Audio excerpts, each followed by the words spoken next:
My name is Matt Knight. This is Marc Newlin. We're from Bastille.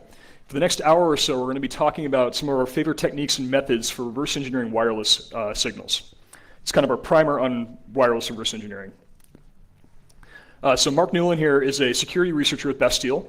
You may know him from discovering the mousejack vulnerability in 2016, which is a series of pretty scary wireless keyboard and mouse exploits.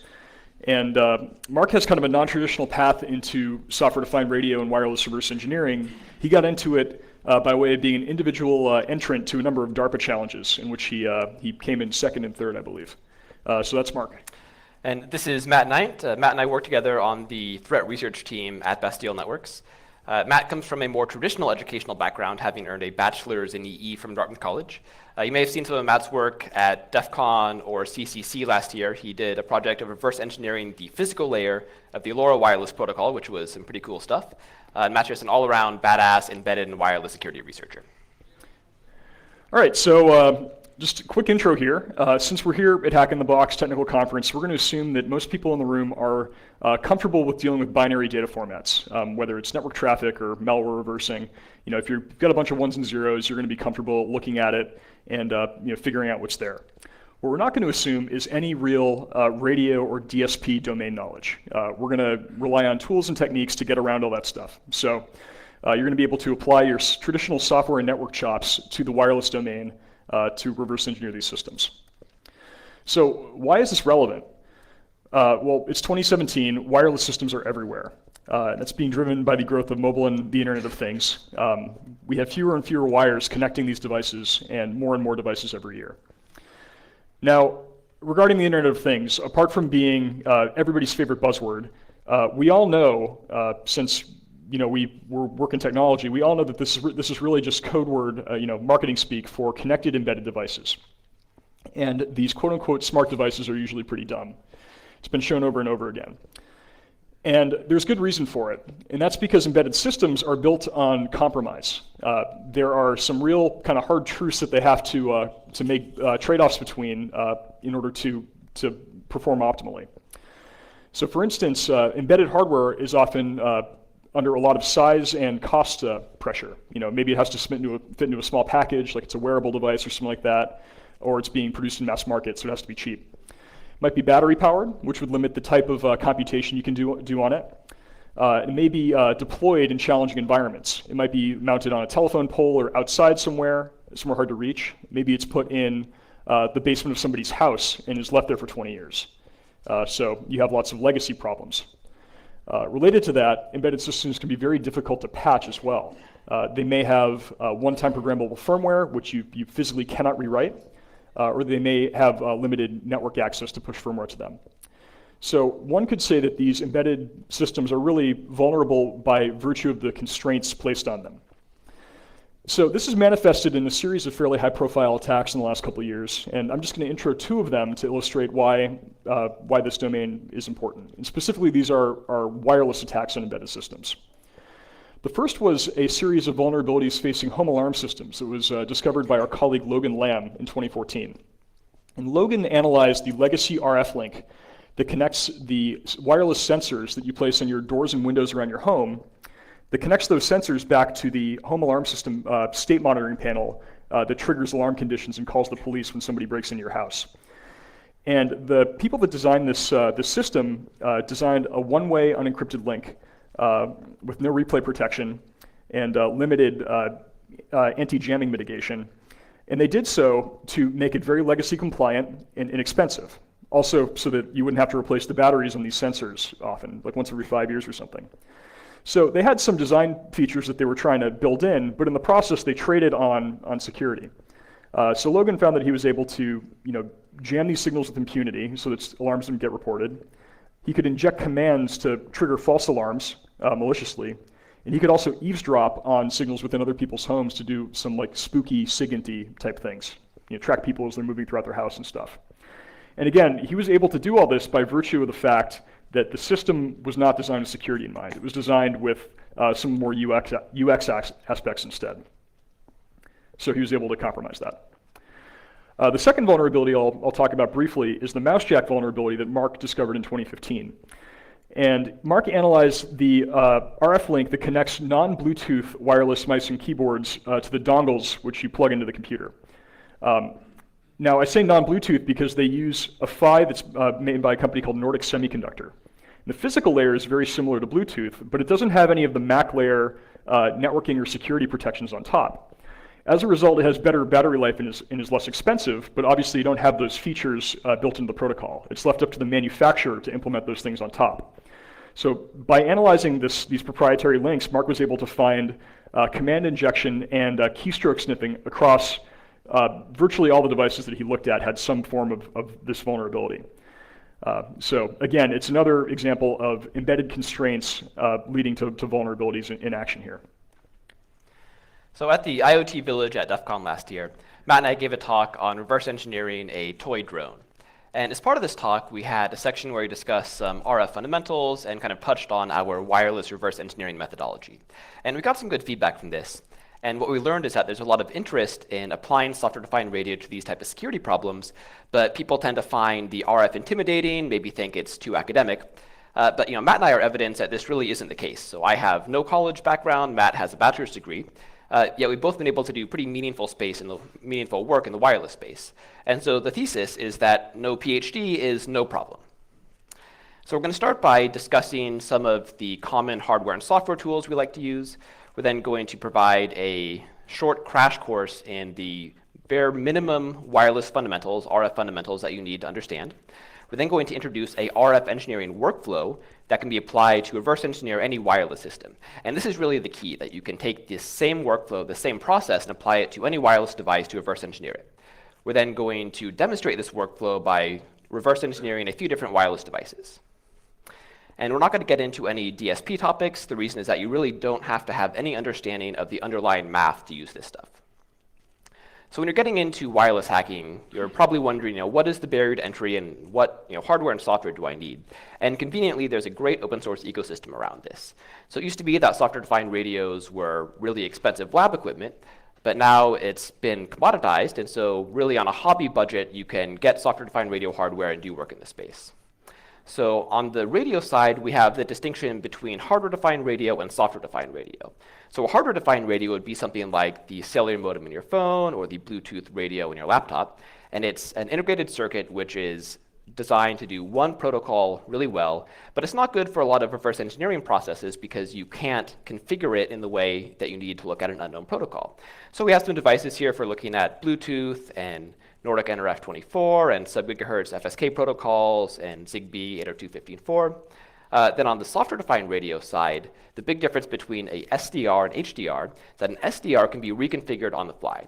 So you can tune it to different center frequencies, you can set different channel bandwidths, and instead of the logic that makes it a Wi-Fi radio or a Bluetooth radio living on the hardware sends the raw radio data to your host computer or an FPGA, and then the logic that makes it operate on a specific protocol lives in software.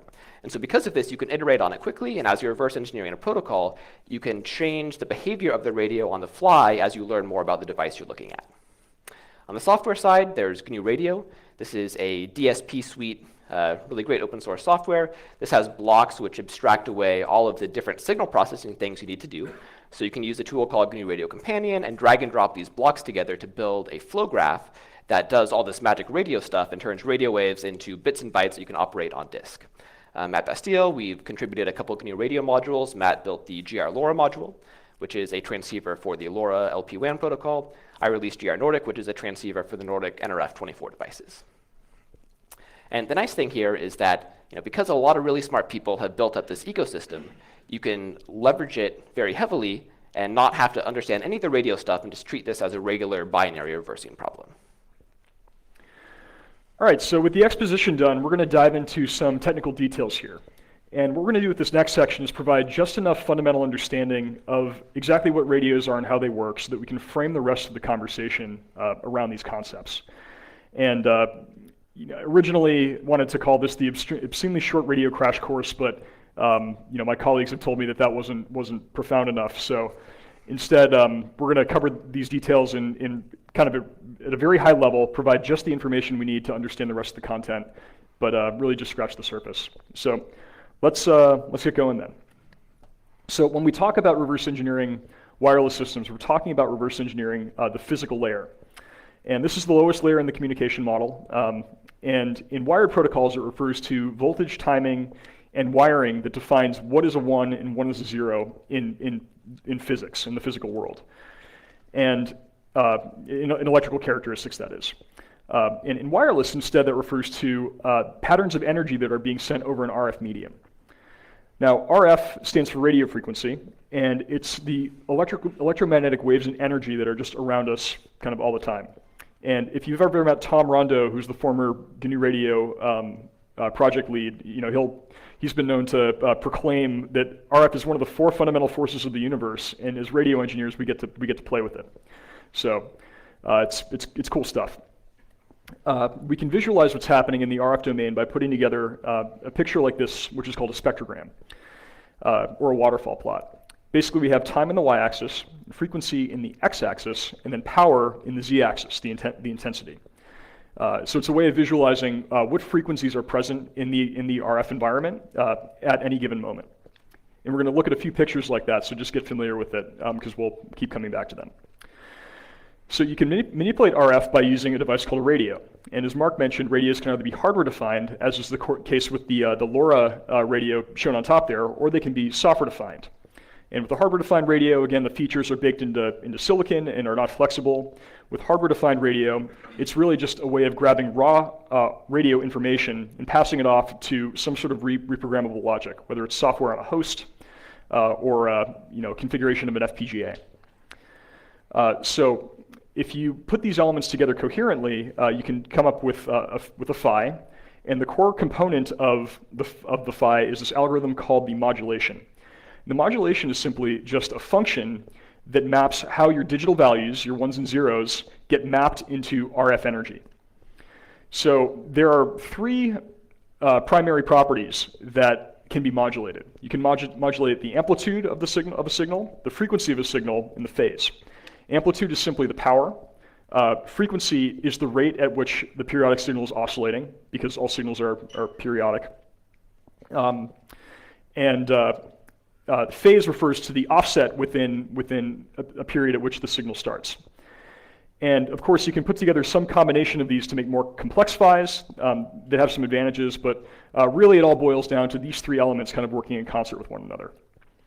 Now, modulators can modulate either analog or digital information, but for the duration of the talk, we're going to be talking about digital modulation modes. And what comes next is the most important concept with all this. If you take anything away from this section, just get familiar with this. And that's this concept of the symbol. And the symbol is essentially a discretely sampled RF state that represents some quantity of information, right? So when you hear the term symbol, just think it's something happening in RF that means either a 1 or a 0. And we can illustrate that by looking at 2 common IoT PHYs. We'll look at frequency shift keying and amplitude shift keying. So FSK is on top. And essentially what's happening is the RF is alternating between 2 frequencies to signify digital values. Now, to contrast that with ASK, amplitude shift keying, instead it's changes in RF power that signifies what's a 1 and what's a 0. So up top we have 2 frequencies, and in this case a symbol is the signal dwelling on one of those frequencies for a discrete sampling period. On the bottom, with amplitude shift keying, we only have 1 frequency, and instead the symbol is denoted by whether or not the signal is on or off. So you're measuring amplitude rather than frequency. So in both cases, the symbol is simply an RF state, whether it's denoted by frequency or amplitude, at a discretely sampled interval that denotes a 1 or a 0, a digital value. We'll keep coming back to this and illustrating this as we go through, but this is really the most important concept to take away from this. Now, as I mentioned, IoT PHYs can get more complicated. You have the notion of spread spectrum, where data gets encoded at a higher rate, which causes it to occupy more spectrum, but also makes the signal much more resilient to RF noise and interference. So 2 examples of this are 802.15.4. There's a 802.15.4 packet on top there, which uses a modulation called direct sequence spread spectrum. And then on the bottom we have a picture of a LoRa capture, a LoRa packet. And LoRa uses a spread spectrum modulation called chirp spread spectrum. Now radios can have 2 functions. They can either transmit or receive. But if a radio can do both, it's called a transceiver. And when it comes to reverse engineering radios and wireless protocols, our main objective is to figure out how the modulation works. That is really how the data gets mapped into symbols. So reverse engineering comes down to doing the inverse of that process, building receivers. So coming up with the opposite of that, coming up with a demodulator, the inverse of that modulation operation. So that wraps up the background. Who feels confident? Who's an expert? Okay, notice I'm not raising my hand. This stuff is really hard. We went through it at just a high level, covered some core concepts, and we're going to illustrate them in just a minute by walking through 3 examples of some protocols that we've looked at. But in order to frame that, we're going to introduce this wireless reverse engineering methodology that we believe can provide structure and process to reverse engineering these different wireless signals. So before we get into it, I just want to put this picture up and engage the audience for a moment. So this is a spectrogram. It's a capture of a signal, and I'm just going to throw it out to you and ask you to make some observations about what you see. So can I ask for a volunteer to perhaps make an observation about this signal? Yeah, so it is an FSK signal here, and we know that because there are there's more than one frequency represented here. That's correct. Anything else? It is 2 FSK. There are 2 frequencies represented. How about the rate of the state change? Does it look like it's a fairly consistent period, or does it look somewhat arbitrary?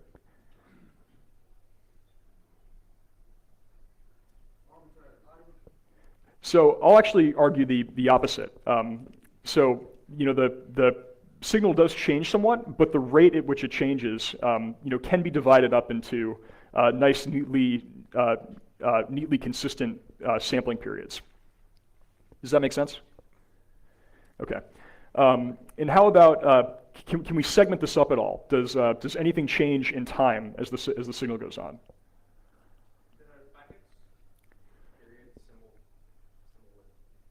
So yes, in the front row, basically, we can see up top, the symbol period is a little bit longer, and it essentially we have this consistent oscillating back and forth, where it goes from the lower frequency to the upper frequency to the lower frequency to the upper frequency, and so on,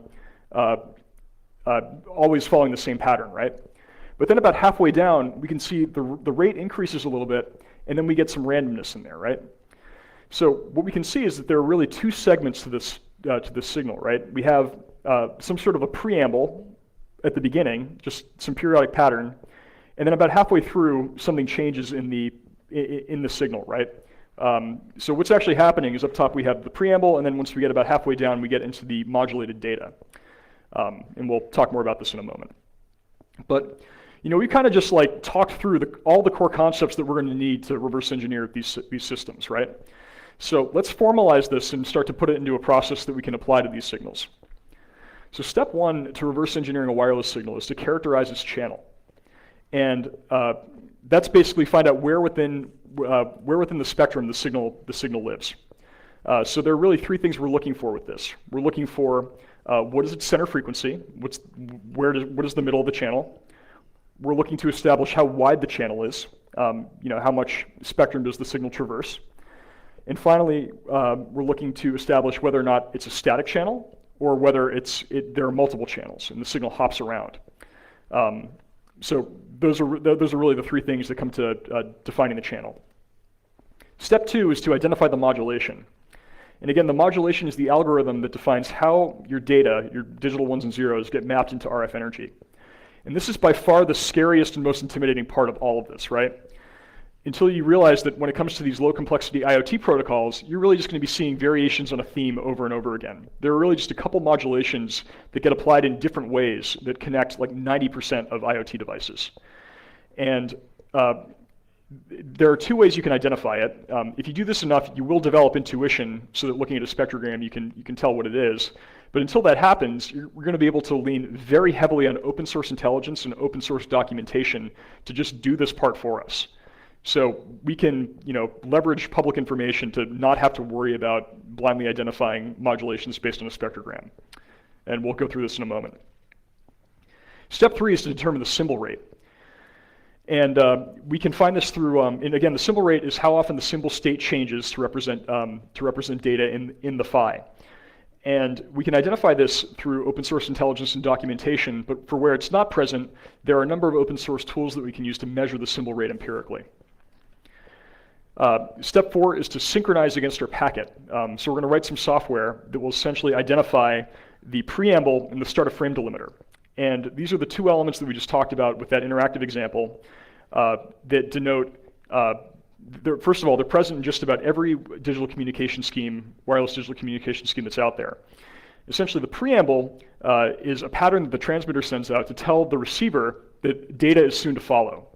It also helps with clock recovery. We'll talk about that briefly later, but really the preamble just says, I'm about to send a packet.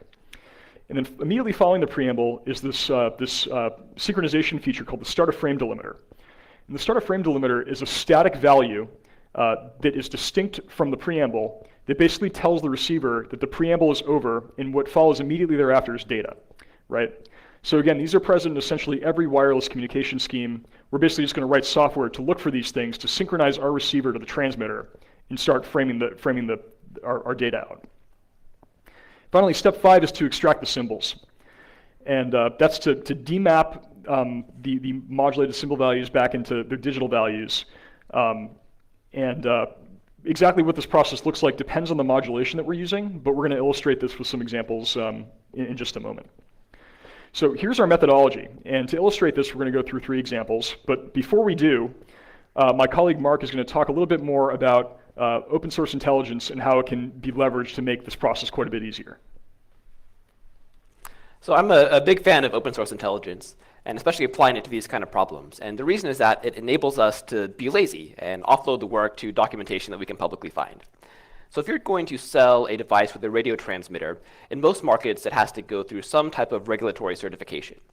In the US, we have the FCC, IC in Canada, CE here in Europe, and each organization has the same purpose of evaluating a device to determine does it fit certain constraints for that certain market. So that would be what frequency does it operate on, what is the transmit power, the channel bandwidth, does it hop around, what is the duty cycle.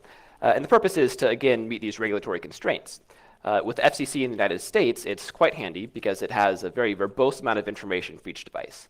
So if you're selling a device in the US, you send it to a test lab, the test lab operates the device, and the test lab will put together a test report with a lot of physical layer information about how the device operates.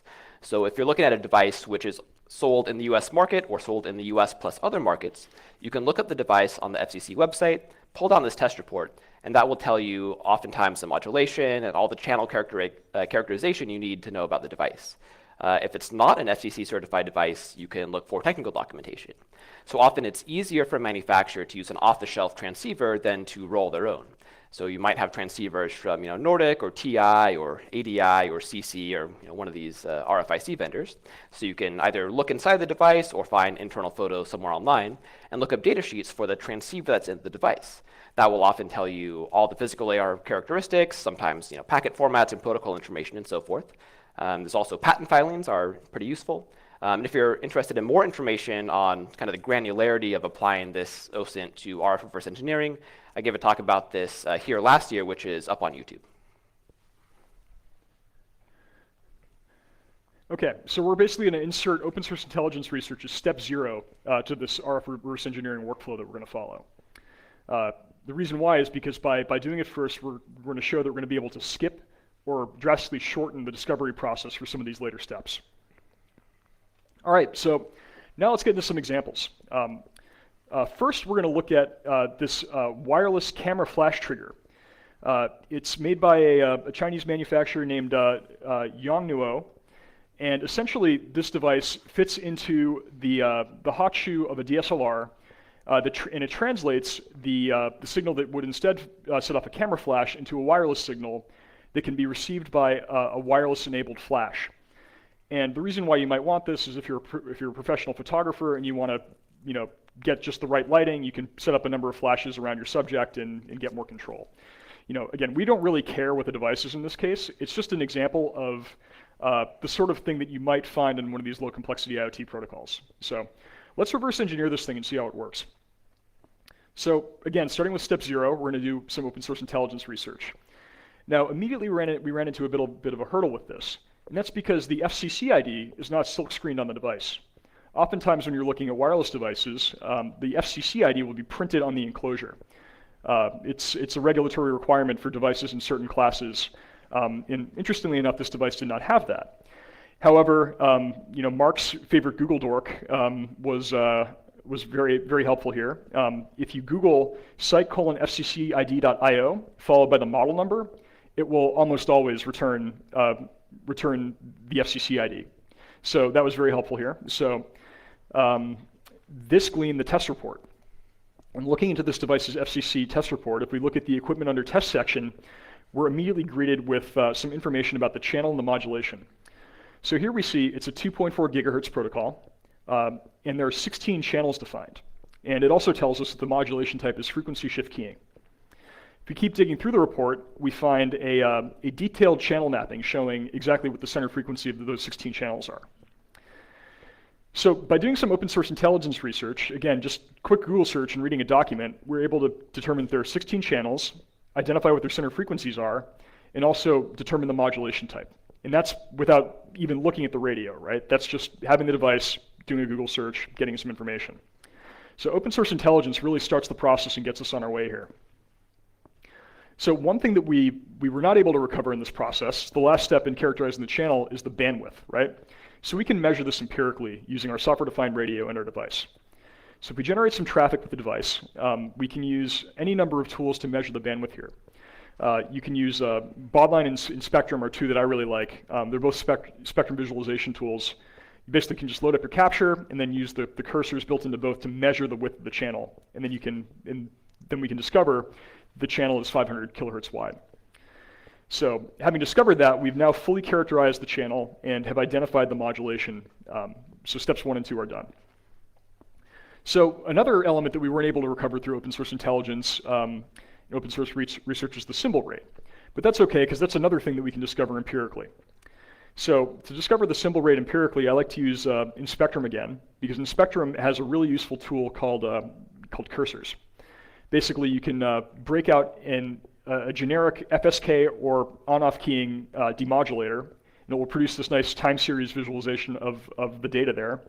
And then you can use these cursors to very precisely clock out exactly where the symbols are. So you basically just align the cursors to your time series data, and it will tell you what the symbol rate is. So here we're able to discover that the symbol rate is additionally 500 kilohertz. So with that, we've completed step 3 as well. So at this point, we've characterized most of the critical file elements here that we need to be able to translate what's happening in the wireless domain into bits on a disk.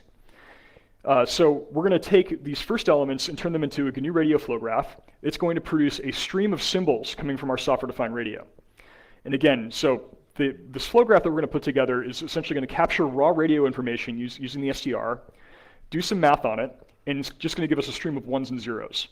Once we have the 1s and 0s on our system, on a disk, we can parse through them using any tools we desire, right? You can use any language, any workflow you want, because it's just a binary format, just like any other data. So we're going to implement that with Python, because Python's really easy. So beginning with the flow graph, came up with this here. It looks horrifying. I'll walk you through it. And this is actually something that's fairly generic. So we're going to release this online, and you're going to be able to take this, and just by modifying the variables on the left-hand side of the screen there with the values that you'll find through open source intelligence for whatever protocol or device you're researching, we'll be able to use the same flow graph to demodulate FSK signals. And you won't have to touch the blocks, you'll just have to touch the variables on the left-hand side. So it's a lot less scary than it looks. So the first oval on top is essentially establishing our channel. The rotator is centering our signal at the middle of the channel that we're looking at. The resampler is essentially throwing out anything that's outside of the channel, and then the low-pass filter is just cleaning up any spurious stuff that might be left over. The second oval, the oval on the left there, bottom left, is the demodulation. And quadrature demodulation is a means of doing FSK demod. It has that scary floating point gain value in there, but that's auto-populated in GNU Radio, and it's just taking the values that we're providing in the variables. So, no knowledge or math required there, just being able to Google some stuff and plug some numbers in. And finally, on the right, we have clock recovery. And that's essentially doing the translation between the sampling rate that our radio is capturing radio information at to the symbol rate that we expect on the demodulated side, that we expect the demodulated data to be at. And again, most of the values here are the GNU Radio defaults. There's actually a lot that can go into tuning clock recovery to make it work well. But if you don't want to go through all that, one way that you can kind of get around that is to oversample. That's a way to make get around some of the nuances there. So that's kind of a walkthrough about what's happening here. And then finally, after clock recovery, we're basically just dumping the ones and zeros to a named pipe, in our Linux system, so that we can ingest that into some other piece of software to parse through it. Okay, so essentially steps 1 through 3 were baked into that flow graph. And steps 4 and 5 we're going to do using a Python script. And the Python script is actually pretty simple. Really what it's doing is it's looking at the stream of ones and zeros that are coming in from the GNU Radio flow graph. And it's looking for the preamble. And the preamble is going to be that alternating sequence of one-valued and zero-valued samples, right? Because with FSK, the preamble we expect is going to jump back and forth between the two frequencies, just as we saw in the interactive example. So once we see that alternating pattern and our state machine establishes that we're about to receive a packet, we start to look for the start of frame delimiters that we can synchronize. And the start of frame delimiter in this case is empirically observed to be 2 zero-valued symbols. So basically, the transmitter sends its preamble, and then at the end of the preamble, it just sends another zero value. It sends an extra zero value symbol to tell the receiver, hey, the preamble's done. What follows immediately after the second zero-valued symbol is your data. So once we're synchronized, we're going to read out the frame just by using some arbitrarily large MTU size. So once we're synchronized, we're just going to dump out the next, say, couple hundred bits. And then we can parse through that and try to make sense of what's actually happening here. So the application layer in this case actually turned out to be fairly straightforward. Essentially, this wireless flash trigger has a single broadcast command that will cause every camera flash on this channel to fire, to engage. And then these flashes can be remotely configured by using a series of 5 commands. However, only the 4th command carries the state information. The other ones are always static no matter what you're trying to do. And I think they're probably like wake up and synchronization messages or something like that. It actually doesn't work unless you send those as well. So by using this series of configuration commands, you can update a single flash group's settings. So you can basically change the mode, whether it's on or off, and change the flash power and some things like that. So do a live demo here, see how it goes. So just to show you what this looks like, wake up my flashes here, they've turned off.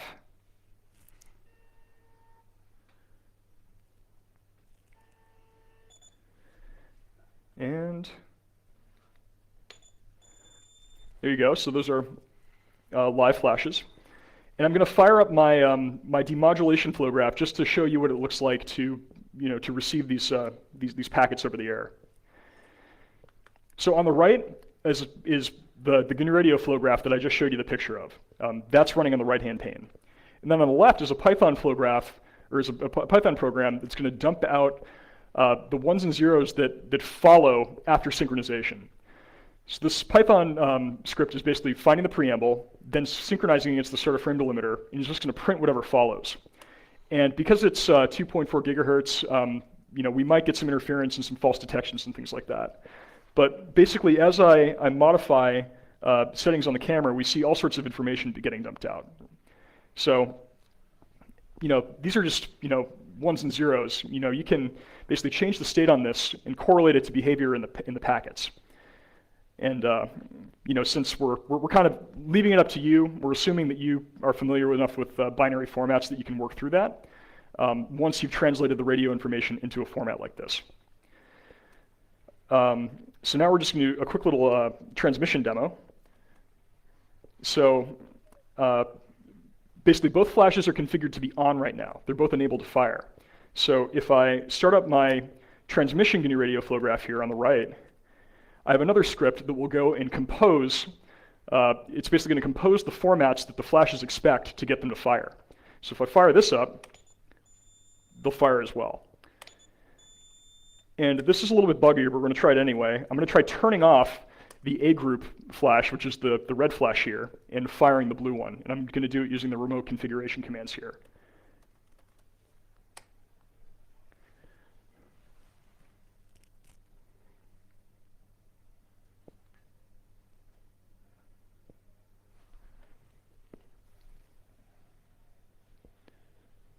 Let me try this one more time.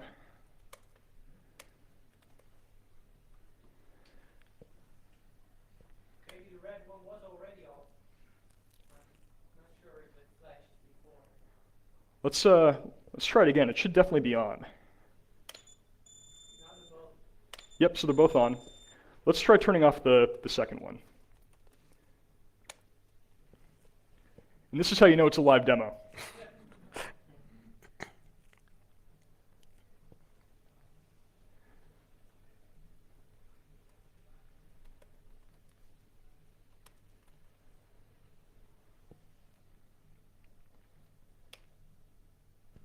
Okay, there we go. So I've just turned off the B group. And now I'm going to fire it again. And instead, you should only see the red flash go off here, which is the A group flash. Yep. Oh, that's right. Thank you. Operator error. There we go. So now only the A group flash is going off. Cool. So that's the process. I know we kind of went through this at a high level, but essentially that's the process that I went through in order to go from having this unknown wireless protocol to being able to interact with it using a software-defined radio. So just before I hand it off to Marc, I want to show off a little bit of extra content. Given that I was sitting at a desk by myself and hitting the shutter on this camera a bunch of times to produce lots of traffic, I came up with some fun pictures. So. Here is a tour of the east-facing wall of my bedroom. You can see my IKEA lamp out of focus. Here's the southeast corner of my bedroom as well. Some nice still life of my apartment here. A self-portrait, and some more still life. So now I'm going to hand it up to Marc, and he's going to take you through another wireless device. So now let's look at another device here. In this case, this is a wirelessly controlled LED strip. So it's just you plug it into a USB port. It has a little radio receiver right here. You press a button on the remote, and then it operates the LED strip. So for example, I can plug this in, hit the remote, and it turns on and off. And this is operating over RF.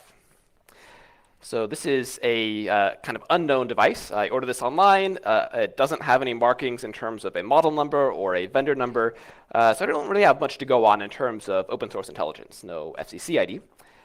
However, we can do a little bit with the user manual that we have. So this is the front page of the user manual that came with this, and there is nothing useful there. We can flip it over. There's some more words. Some of the words are interesting. We can see here we have a 433.92 megahertz center frequency. So this gives us some information about the channel that the device is operating in. So through this very minimal amount of open source intelligence, the only stuff we could actually do, we're able to characterize the channel and get the center frequency that this device operates at. Now, in order to start looking at the modulation and to fully characterize the channel, we're going to visually look at the signal in a spectrogram. So this is a very, very simple GNU radio flow graph. We have a USRP source on the left. This is data coming in from the software-defined radio. Then we have a baud line sink on the right. And this is just displaying this spectrogram like we see on that image there on the right. So this is one full capture of a packet. It's a little bit small, so we're going to zoom in to take a closer look. So this is a zoomed-in view of the first half of one of the packets sent by this LED remote. So we can start to see that something is happening here. We have starts there with the transmitter being on, then the transmitter off, transmitter on, transmitter off. And so we can start to see that there's some pattern happening here. And we can see that there are two different states that we see. So first we have that top example of the transmitter being on for around 450 microseconds and then turning off for around 1200 microseconds. And then we also have the inverse of that, where the transmitter is on for 1200 microseconds and then off for around 450. And so we can see that we have these two distinct things that are repeated. So we can infer that one of these is going to be a 0 and one will be a 1. So we can, in this case, visually demodulate the signal and just say 0, 0, 1, 1, 1, 1, 0, 1, 1, 1. And some of these simple physical layer protocols, you can actually do this visual demodulation and not have to even write any code. So this is what's called pulse width modulation. And it's a type of on-off keying where the data is encoded in the duration of the time that the radio transmitter is on. So when the radio transmitter is on for 450 microseconds, that's a bit 0. When it's on for 1200 microseconds, that's a bit 1. And this is just a nice, simple, low-complexity IoT PHY. So now with a little bit of visual analysis, we've been able to get the modulation and the symbol rate. So we have a 1650 microsecond duration, and that's because we have 450 plus 1200. So that works out to be around 600 bits per second data rate. So now we need to synchronize. We have these bits described and modulated that we can see, but we don't know what a packet actually looks like. And so I pressed some different buttons on the doorbell, 4 different buttons, or on the LED remote in this case. So the first 20 bits of each packet is the same. So I'm making an assumption here that the first 4 bits are going to be some kind of synchronization field, and the next 16 will be an address. This is kind of an unknown, so it's logically separated like this for the moment, but we need to get another remote to see where the address actually starts. The last bit in each packet is always the same, so I'm assuming that's maybe a trailer of some kind. And then the 4 bits that precede the trailer change depending on what button I press. So this tells us that the button ID is encoded in those 4 bits before the trailer in the packet. I think that was one of the flashes running out of battery. So good. Let me, So this is what our, in bits, this is what our packet format looks like for the LED controller. So we have a sync field and an address. The length of each are unknown, but we can assume these for the moment. Then we have a 4-bit ID for the actual button on the remote, and then this 1-bit trailer. And another thing that we have to consider is the packet spacing. So when you hold down a button on the remote, it sends these same packets over and over again. So it'll send a packet, wait 12 milliseconds, and then send the packet again. And it will just keep doing this as long as you hold down the button. The reason is that there's no way for the LED strip itself to reply to the remote. So in order to make sure that the commands are received, it just spams them continuously. And so with a tiny bit of open source intelligence and a little bit of looking at a spectrogram, we've been able to learn quite a bit about how this device operates. We know it's a 433.92 megahertz center frequency, so we've characterized the channel. We know the modulation is pulse width modulation at 600 bits a second. We know how a bit 1 and bit 0 are modulated. We know the packets are 25 bits long, and we know there's a 12-bit spacing between each packet.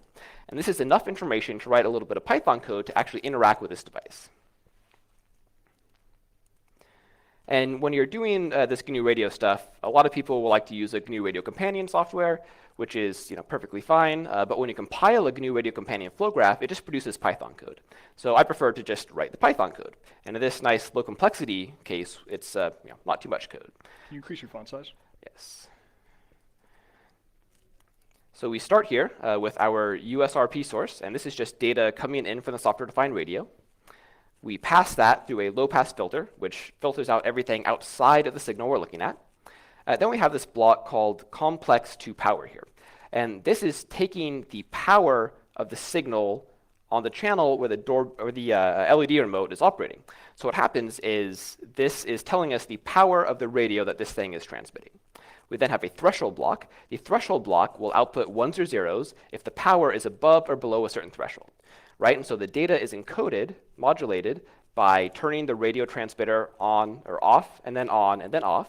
And so this will output 0s when it's off and 1s when it's on. We can then look in those 1s and 0s for the packets. We then go into a framer block, which will actually try and frame the packets here.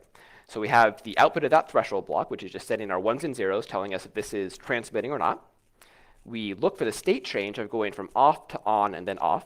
And when it goes back to off, we see how long it was. So here we're saying if it was on for less than 500 microseconds, we call it a bit 0. If it was on for more than 500 microseconds, we call it a bit 1. And then when we have 25 bits, we call it a frame.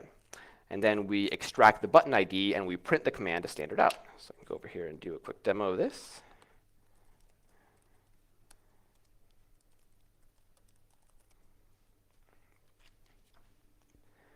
So now I can press some buttons on the remote, and we can see that it is operating the device and then telling us what button was pressed. And now the inverse of this for a transmitter is another pretty simple piece of software here. So we, again, for the transmitter side, we have a signal source, and this is just generating a tone that we send into the software-defined radio. So as it is with a signal source going into the SDR, we're going to have a tone that's always on at a 100% duty cycle. But in order to modulate this data, we need to turn this tone off and then on and then back off. And the easiest way to do that is multiply it by a bunch of zeros when we want it off, and multiply it by some ones when we want it on. So we know that the bit 0 is modulated by having the transmitter on for 450 microseconds and then off for 1200. So we generate a mask for this bit 0. And this mask is just 450 microseconds of ones and 1200 microseconds of zeros. And then we have the inverse of that for bit 1. And then we can build our packet here as just a string of ones and zeros. And then we can make a packet mask, which is just concatenating these bit 0 and bit 1 masks, so ones and zeros in this big vector that we can then multiply by the tone to turn it on or off to modulate this data. And then we build in our 12 millisecond gap between packets, and then we can transmit a few instances of this. And the idea is that the LED strip here will receive that command and then do things. So go and demonstrate this here. So first I will send the power button command, and that will turn it on. And then we can, for example, change the color. And then run power again and turn it back off. This is kind of a neat example of low complexity on-off keying, because we have maybe 100 lines of code for the receiver, 100 lines of code for the transmitter, and we can effectively communicate with the device. And so now let's take a look at another device, in this case a wireless keyboard. So this is the Hewlett-Packard Classic Wireless Desktop. This has 3 devices in this set. It's a keyboard and mouse set. It has a keyboard, a dongle, and a mouse. We're just going to look at the keyboard and the dongle in this case. And what's nice is because each of these devices transmit, it's from a major vendor sold in the US, so we have FCC IDs for each of the devices. So we can start by pulling up the test report for the dongle. In this case, this tells us the modulation, which is GFSK modulation, the data rate of 1 megabit per second. This tells us we have 78 channels in the 2.4 ISM band. So right there we have the modulation and we have the channel characterized. We can also pull up the test report for the keyboard. Now in this case, we have a little bit of conflicting information. So we still see FSK modulation, but this tells us a 2 megahertz channel bandwidth, which is compatible with the 1 megabit data rate, but can provide some ambiguity. But the big problem is it says 34 channels, whereas the dongle said 78 channels. But we can at least say that it's going to be a 1 megabit data rate, it's going to be in the 2.4 ISM band, and it's going to be FSK modulation. And because this is a device that can talk to a computer, we can plug the dongle into a computer, look at the D message output. In this case, it identifies itself as a Mozart semiconductor device, and it turns out that's just the vendor which makes the transceivers in this set. So the first thing we want to do is figure out what these devices actually send over the air. And so because we have 2 transmitters, we have the keyboard and the dongle, we can start by plugging in the dongle, pulling up a spectrogram, and trying to see what's happening.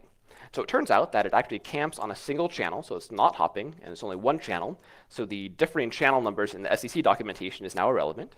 And we can see that when just the dongle is plugged in, it's transmitting these packets every 8 milliseconds. So this infers that it's probably going to be some type of time division multiple access.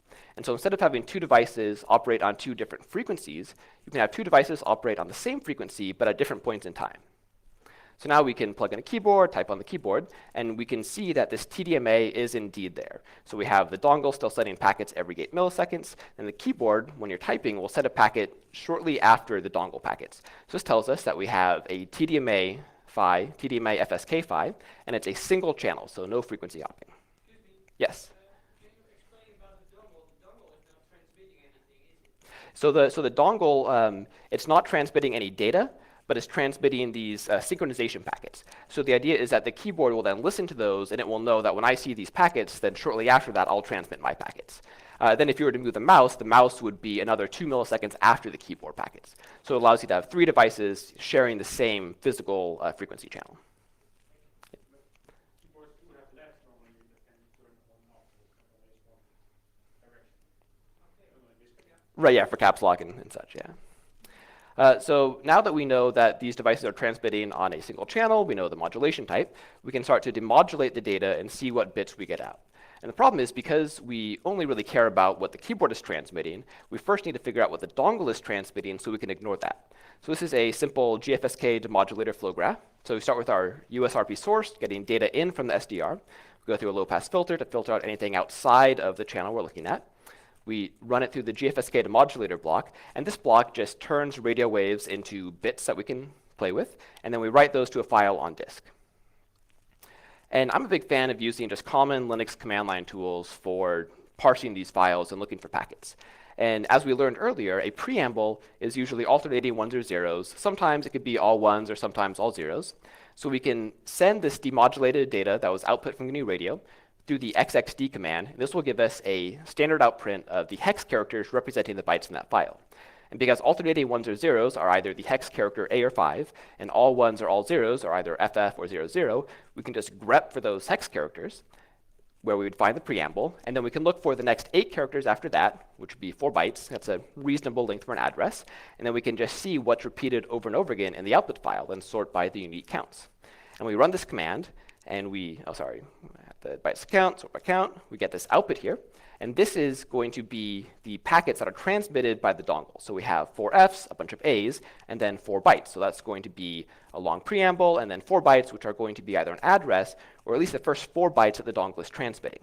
And this is pretty great, because then we can do another capture with the keyboard and dongle. We can use sed to just replace the dongle packets from the dongle plus keyboard packets, and then we have a file that has presumably only the packets that are sent by the keyboard. So we can run that grep command again, and now we have something different. We have a shorter preamble, and then we have slightly different address bytes, or first 4 bytes of the frame, that the keyboard is sending.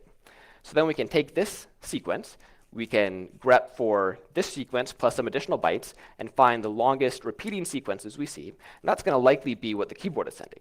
So we do this, and we have this set of packets which are repeated a bunch of times in the file. And now we can use our normal packet format analysis skills to figure out what's in here. So we start with the preamble, an address, a sequence number, a frame type. In this case, it means a key press.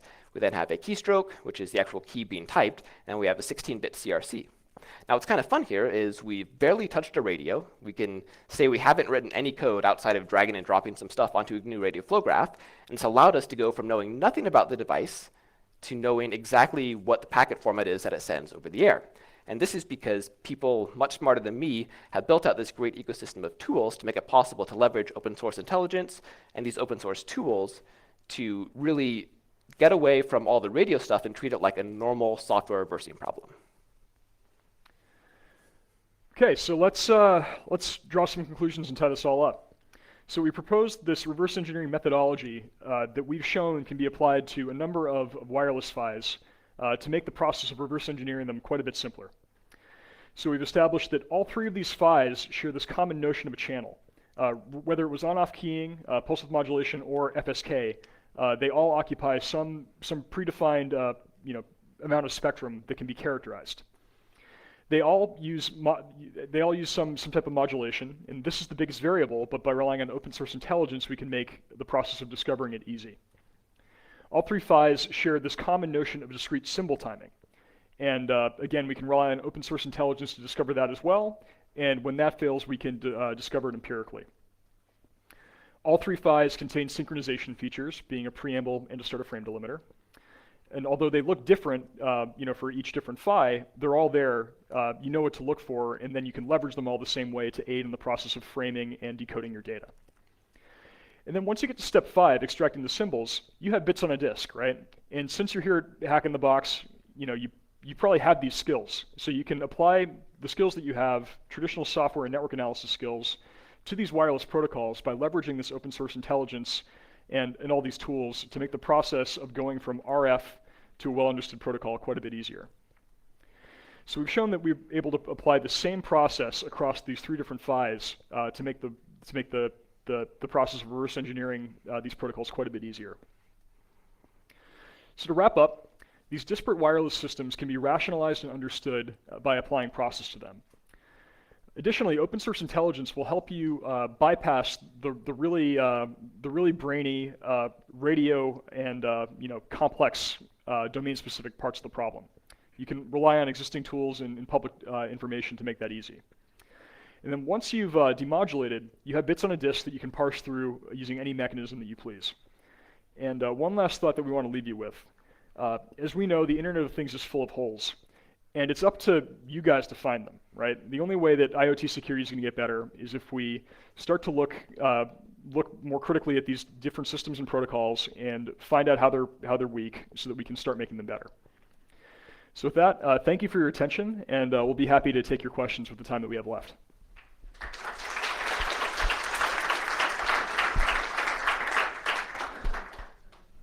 Thank you, Matt and Mark. So here's first question number 1. Hi. So recently there was a piece of software released called Universal Radio Hacker. What's your opinion on that? Because it claims to put all this process under one single piece of software. I haven't had an opportunity to play with it yet, unfortunately. Can you repeat the name one more time? Universal Radio Hacker. It's under a project called URH on GitHub. Okay, I'll have to take a look at it. Sure. I know there's been some open source research on doing automatic demodulation.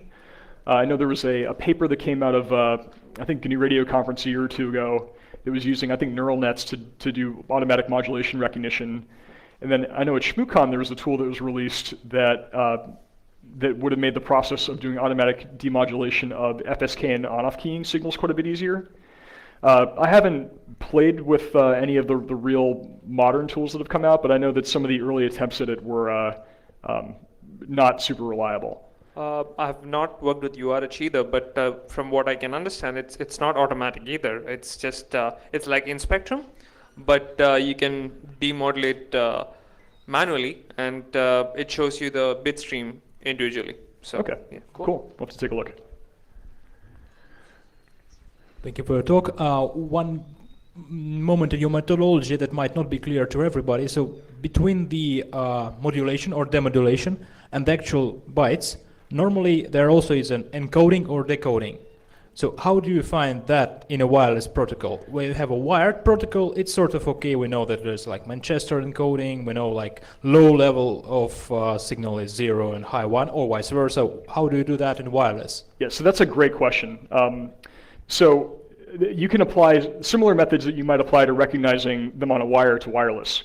And there are 2 examples that I'll point to if you want to do some further reading on this. We just gave another variant of this talk at Troopers about 3 weeks ago. And we showed off, completely, the first 20 minutes were approximately the same, but all the demos were different. We looked at different devices, different PHYs. And one of the devices that we looked at was a Manchester encoded FSK signal. So, what was the critical thing that clued us off to it being Manchester encoded was a discrepancy between what we were observing over the air versus what was in the test report.